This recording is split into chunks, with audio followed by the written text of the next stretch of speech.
classificação da voz, então, se dá pela sua extensão, a sua tessitura, o seu registro. Nós nascemos com a voz que nos foi gerada. Nós não mudamos de voz com o passar do tempo. Não existe isso. A voz que nós nascemos é a voz que vai permanecer até o final da nossa lida aqui. E percebam que de todos os órgãos do corpo, a voz é o único que não envelhece. Nós não vamos perdendo a voz conforme vamos envelhecendo. O que acontece é que a nossa capacidade respiratória, nossos pulmões se tornam fracos. Então, uma pessoa mais velha de idade, na verdade, ela tem dificuldade na respiração, na pressão do ar, mas a voz se mantém.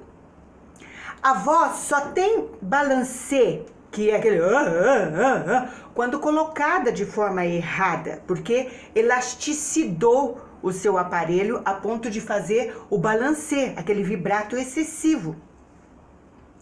E a gente não deixa de ser soprano e passa a ser mezzo-soprano porque envelheceu. Não existe isso, assim como tenores não passam a ser barítonos porque envelheceram. Não! A tessitura vocal se mantém até o final. A nossa voz se mantém até o final. O que acontece é que, se esse cantor cantou na raça a vida inteira, cantou fazendo esforço, cantou de forma errada, chega um momento na nossa vida que o corpo já não responde mais. Então a gente já não consegue mais cantar na raça. Ou você tem a forma correta de se cantar e você mantém a tua voz até o final da sua vida, ou então vai chegar um momento que realmente você vai perder a voz, ou então você deixa de cantar aquilo que você cantava com tanto esforço. Mas o registro, a tessitura, não se muda. E como classificamos essa voz?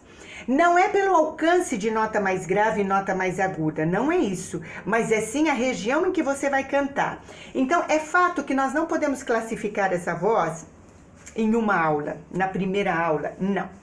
Quando eu disse que o cantor que já tem a voz desenvolvida e o cantor que já tem a tua tessitura toda aberta, já desenvolvida, então ele já tem a classificação da sua voz. Se ele não tem, então aí foi uma deficiência que ele encontrou aí no seu caminhar. Mas você tendo o caminho dos agudos, por exemplo, então aí a gente pode classificar se a tua voz é aguda ou não. Mas enquanto você não tem o caminho dos agudos, a gente não pode falar que você não é soprano e não é tenor porque você não tem agudo.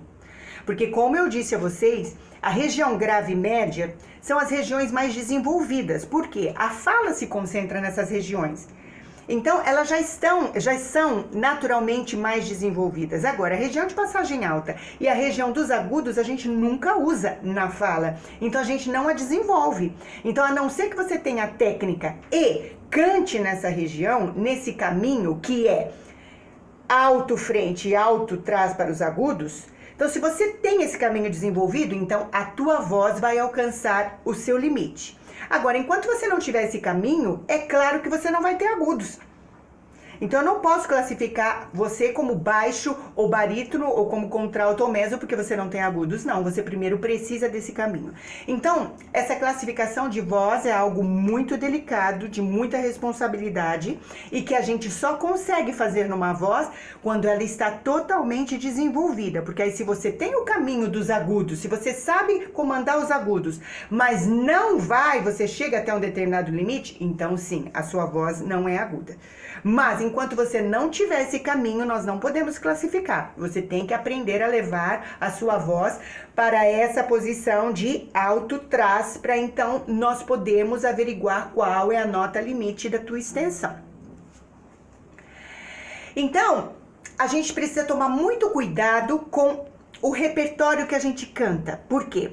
Uma vez classificada a voz, a gente então tem a nossa registração, qual tonalidade nós cantamos em determinada música. No campo lírico da ópera, é mais simples, não fácil, mas é mais simples a gente classificar. Por quê? Eu te dou uma área de soprano e você vai cantar aquela área de soprano. Eu te dou a área de mezzo, eu te dou a área de contralto. Então, eu te dou uma área de tenor, você canta aquela área. Se você se sai muito bem nessas áreas que já tem a classificação, então, consequentemente, a classificação da sua voz está ali. Agora, já no campo não lírico, mas nesse campo mais popular, pop, gospel, musical. Então aí a gente precisa classificar corretamente a sua voz para então definirmos qual é a tonalidade que você vai cantar.